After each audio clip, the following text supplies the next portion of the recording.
fries to fuel, biodiesel. We hear that buzzword. I'm Helen McCole. I'm in Houston, Texas, and we're going to be exploring exactly what biodiesel is. And in particular, we're going to be exploring the effects and how biodiesel can help the environment and the people here in the aftermath of Hurricane Ike. We're going to be talking to a few men who have a grassroots biodiesel company. They started just in their garage and have a small business here in Houston. And they have been powering their generators without electricity here and without water or anything here in Houston after Hurricane Ike. They've also been people helping other people to get back on their feet after Ike. We're going to talk to them, see what they're doing here, and see what they're doing to help the people in Houston, impact on the environment, and whatever else they want to tell us. We take this and we turn it into this, and we're going to show you how. Now wait a minute. That's not exactly true. You've only been here 5 times in my shop. Alrighty. I have my gloves. I'm ready to get down to the nitty-gritty here with Jim and Doug, who are the micro producers who are going to walk us through this process today. The first being cleaning the cooking oil that they're getting from restaurants. And later on, Doug, I want to talk to you and Jim about how you're bribing the restaurants to get their vegetable oil. But this is all used vegetable oil, is that right? Yes, yes. So in fact, you're recycling. Correct. So this is all the vegetable oil that would probably be going into our sewer system, blocking the sewer system. Trash dumps. Trash dumps. Dumpsters. Right. Well, I do know, only because I read an article one time, that cities spend millions of dollars cleaning oil from, probably not restaurants, but households that dump it. And I've been guilty myself. After that article, I never did it again. But they dump it in the sewers, and so this process must be helping to eliminate oil in the sewers, wouldn't you think? Yeah, oh yes, definitely. Yeah. Well, what do you do here? Okay, first thing we do is, Jim, you got some more oil there? Yeah, I do. Okay. Wow, we're more talking serious oil. How many more you got? Oh, I got about 6 of those right now. Okay. First thing we do is we take the oil and we're going to Guys, no offense, but you stink like French fries. Part of the deal. Okay. First thing we're going to do is pre-filter. And we take it and we're watching for water, we're watching for eggshells, we're watching for French fries, pennies, nickels, dimes, quarters. All kinds of stuff comes in this. Bugs. Bugs. Yeah, bugs. And as you can see, we have a lot of really nasty stuff that comes from this material. And Occasionally that makes me hungry and I want to eat. And that's...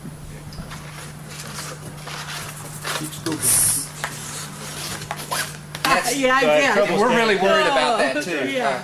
But anyway, here's some of the This stuff. is a lesson in how to not eat fried food. Right. Then what we do is we take the material after we have filtered it, and I'm going to take it over here, and this is our settling tank. This is a 250-gallon tote.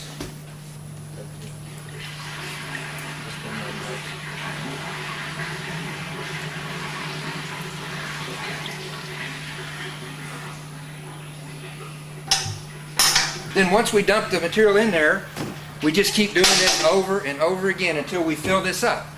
And we let the material settle in here. Then we pull off of the top over into where we'll show you our processing system.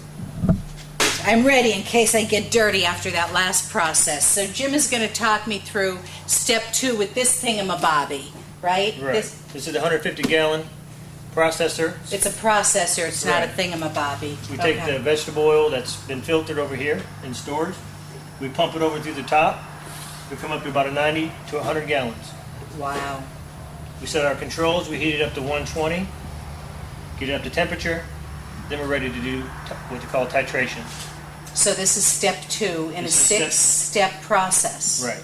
This is the step 2. And once we do our titration, which we'll get into next step, we turn on our pumps. It starts to react. Okay. Go to the next step. There it is. Hey, Doug, you got that sample? Hey, here you go, Jim. Okay, here is a sample that we're going to use for titration, which is the next step. We heated this oil up to 120 degrees, and what we're going to do is we're going to titrate it. We're going to chemically alter this vegetable oil. What we're going to do is we're going to use a catalyst, which is KOH, and we're going to use an alcohol, which is methanol. and we're going to titrate this and give us the exact measurements and what we need to make this work. Okay, this is step 4, and this is called chemical titration. We're titrating the vegetable oil that we get from the restaurants. And here's what we're doing. We're putting 10 cc's, which I have mixed in here, of IPA. That's isopropyl alcohol. Right? And we're going to put a couple drops of Phenolphthalein. phenolphthalein. It's an indicator. Correct? And what we're going to do here is a little blank titration, which neutralizes it. We're just going to put a couple drops in there. That turns pink. That means we're neutral. Now we're ready to titrate. Get that oil? Yeah, here's the oil. Okay, we're going to put 1 cc of oil in here. And this is all pre-measured out. So we put 1 cc of oil in here, let it mix. And what we're adding is our catalyst, which we already measured out. We have a formula ready here written. This is potassium hydroxide. You just drop it in as it mixes. And it would, when it turns pink, stays there for about 30 seconds. Then you take your measurement, mathematically you calculate it out, and that'll give you your measurements.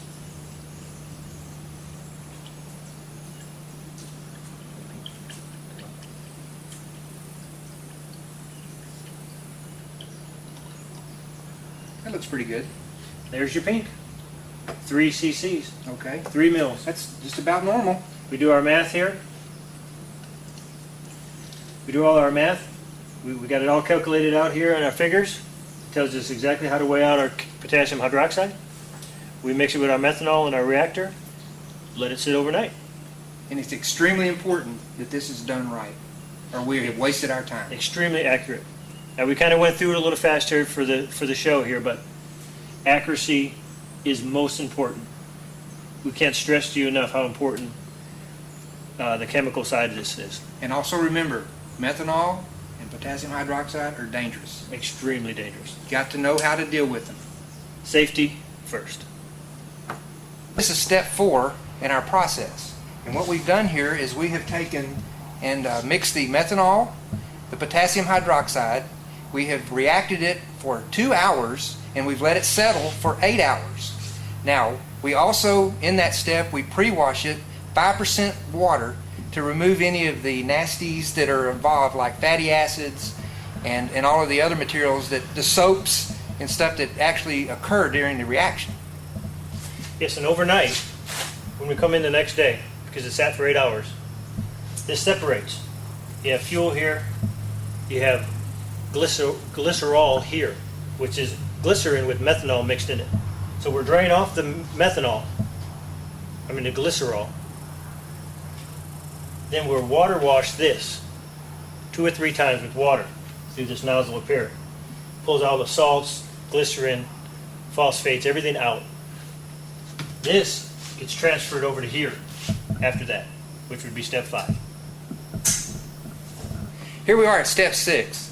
What we've done is we've transferred from this holding vessel to this one, and we're going to heat this material up to 160 degrees. Now what we're doing this for is to remove any water that's been entrained in this, and we do this anywhere from, I don't know, Jim, what do you think? Sometimes we can do it in 2 hours, sometimes it takes 4 hours. Right. We're going off of appearance And testing. but mainly the appearance. That's the thing that we're looking for when it's circulating, and we just done it so much that we know when we've hit it. And then at that point, we just take a sample of it, do a test, and we're ready to put it in the truck. Okay, we're ready to put the final product in here. This is the finished biodiesel, better known as B100, and this would make Rudolph Diesel very proud. Check this out. Look at that, folks. It's going right into the tank. From fries to the fuel tank. Here it is. We're making a difference, one French fry at a time.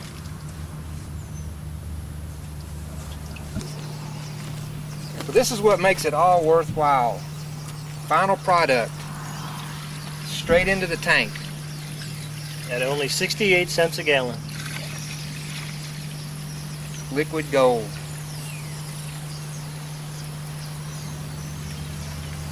From waste to energy.